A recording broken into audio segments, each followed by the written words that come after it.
আমি আসিনি আজ দুদিন হয়ে গেল। আজকে আমার বাড়িতে গেস্ট আসবে, একটু স্পেশাল কিছু রান্না করছি। এই দেখো পনির পুড়িয়েছি, পুড়িয়ে এবার রান্না করছি মশলাটা।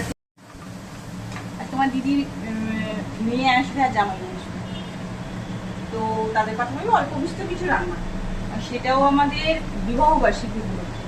আর রান্না নিয়ে আসেনি, কিছু মানুষজন আসবে যে কারণে রান্না বান্না করছি। রান্নার মেয়ে তো আসেনি, ও আসলে কিছুটা হেল্প হয়ে যায়, কিন্তু পুরোটাই আজকে আমাকে করতে হচ্ছে।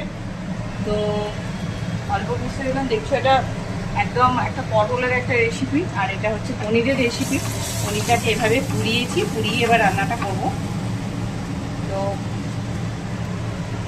হচ্ছে, আর এদিকে আছে মুগের ডাল,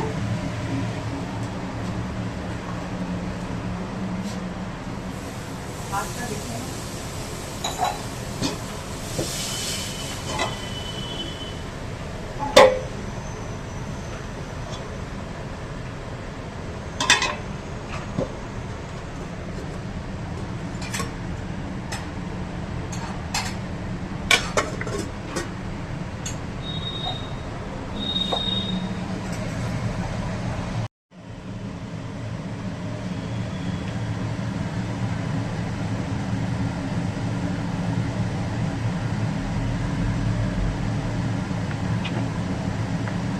আজকে ফ্রাইড রাইস টাইস কিচ্ছু করিনি, আজকে একদম সাদা ভাতের উপর করেছি।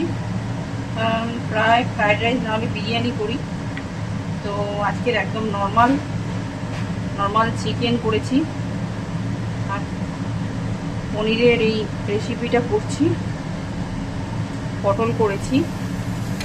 তো এগুলো দিয়ে হয়ে যাবে। আর হচ্ছে রেডিমেড কাটলেট কিনেছি, এগুলো একটু ভেজে দেবো, পাঁপড় ভেজে দেবো, আইসক্রিম আছে আইসক্রিম দেবো, মিষ্টি আছে মিষ্টি দেবো, ওগুলো সব রেডিমেড। সবই বানাতে পারি কিন্তু হয়ে ওঠে না। জামাই হচ্ছে যে জামাই আমার দিদি মেয়ে বর, যে সে আমার হাতে রান্না ভীষণ পছন্দ করে।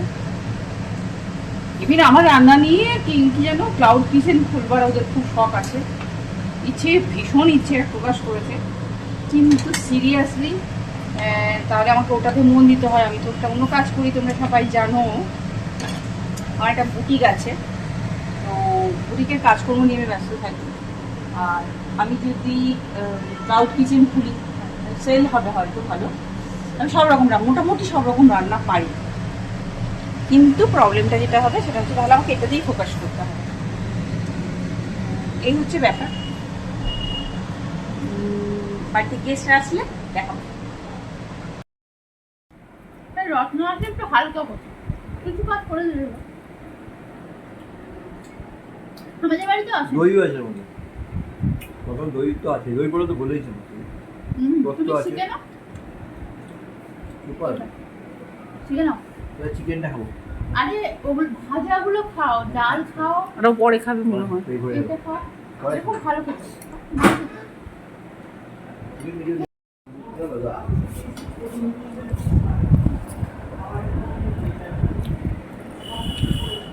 পিটকি পিটকি করে খায় আমার মেয়েটা, পিটকি পিটকি করে খায়। আমার ছেলেটা বেশ ভালো, খাওয়া খুব কম।